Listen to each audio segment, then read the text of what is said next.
আপনি কি কখনো ভেবে দেখেছেন আপনার নীরবতাই একদিন আপনার সবচেয়ে বড় শক্তি হয়ে উঠবে? সব জায়গায় কথা বলা নয়, বরং কিছু জায়গায় চুপ থাকাই মানুষকে সফল বানায়। আজকের ভিডিওতে আমি আপনাদের দেখাবো 10টি এমন জায়গা যেখানে আপনি যদি চুপ থাকতে পারেন তবে আপনার সম্মান এবং সফলতা দুই বহুগুণ বেড়ে যাবে। ভিডিওটি শেষ পর্যন্ত দেখুন, কারণ শেষ পয়েন্টটি আপনার জীবন দেখার দৃষ্টিভঙ্গি বদলে দেবে। ১. অপ্রয়োজনীয় তর্কের সময় চুপ থাকুন। সব তর্ক জেতার জন্যে হয় না, কিছু তর্ক এড়িয়ে যাওয়াই বুদ্ধিমানের কাজ। যখন কেউ আপনাকে ইচ্ছে করে উস্কানি দেয়, তখন চুপ থাকা মানে আপনি হেরে গেলেন না, বরং আপনি নিজেকে নিয়ন্ত্রণ করলেন। মনে রাখবেন, নীরবতাই হল সেরা উত্তর। ২. নিজের ভবিষ্যৎ পরিকল্পনা নিয়ে চুপ থাকুন। সফল মানুষ জানে কাজ শুরুর আগেই পরিকল্পনা সবাইকে বলে দিলে সেই কাজের একাগ্রতা কমে যায়। আপনার পরিকল্পনা কেবল আপনার ভেতরেই রাখুন, ফল নিজেই একদিন কথা বলবে। ৩. আপনার দুর্বলতা ও কষ্টের কথা সবার কাছে বলবেন না। দুনিয়াটা যতটা সহানুভূতিশীল দেখায়, বাস্তবে ততটা নয়। আজ যে আপনার কষ্ট শুনে সান্ত্বনা দিচ্ছে, কাল সেই মানুষটাই আপনার দুর্বল জায়গায় আঘাত পড়তে পারে। তাই নিজের কষ্টকে জ্বালানি বানিয়ে সামনে এগিয়ে যান। ৪. অন্যের সাফল্য দেখলে চুপ থাকুন। অন্যের উন্নতি দেখে হিংসে না করে নীরব থেকে নিজের উন্নতির দিকে নজর দিন।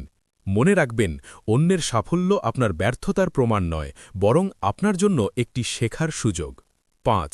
ভালো কাজ বা ত্যাগ নিয়ে চুপ থাকুন। আসল মহত্ব প্রচার চায় না। আপনি যখন নিঃশব্দে কারো উপকার করেন, তখন আপনার ব্যক্তিত্বের ওজন বেড়ে যায়। দয়া যখন ঘোষণা চায়, তখন তার পবিত্র থাকে না।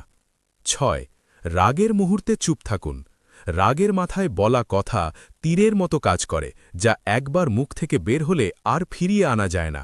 একটি ভুল শব্দ বছরের সম্পর্ক ভেঙে দিতে পারে, তাই রাগের মুহূর্তে নীরবতাই আপনার মর্যাদা রক্ষা করবে। ৭. আপনার পরবর্তী পদক্ষেপ নিয়ে চুপ থাকুন। দাবা খেলায় যেমন চাল দেওয়ার আগে জানানো হয় না, তেমনি জীবনের লড়াইয়েও নিজের কৌশল গোপন রাখুন। আপনার সাফল্য যেন মানুষকে চমকে দেয়। ৮. অপমানের সময় চুপ থাকুন। সব অপমানের জবাব মুখে দিতে হয় না। মাঝে মধ্যে নীরব থেকে নিজের অবস্থান শক্ত করাই হল সেরা প্রতিশোধ। আপনার উন্নতিই হবে তাদের জন্য সবচেয়ে বড় জবাব। ৯. অপ্রয়োজনীয় ব্যাখ্যার জায়গায় চুপ থাকুন। যারা আপনাকে বুঝতে চায় না, তাদের কাছে হাজার ব্যাখ্যা দিলেও কাজ হবে না।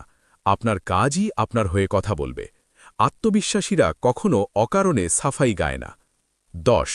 আপনার বড় লক্ষ্য নিয়ে কৌতূহলী মানুষের সামনে চুপ থাকুন। সবাই আপনার ভালো চাইবে না।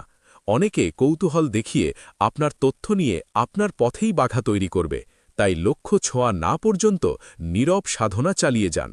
মনে রাখবেন, নীরবতা কোনো দুর্বলতা নয়, এটি একটি শিল্প। এই 10টি বিষয় যদি আপনি মেনে চলতে পারেন, তবে আপনার আত্মবিশ্বাস এবং সম্মান অনেক বেড়ে যাবে। ভিডিওটি ভালো লাগলে লাইক দিন এবং কমেন্টে জানান কোন বিষয়টি আপনার জীবনের সাথে মিলে গেছে। ধন্যবাদ।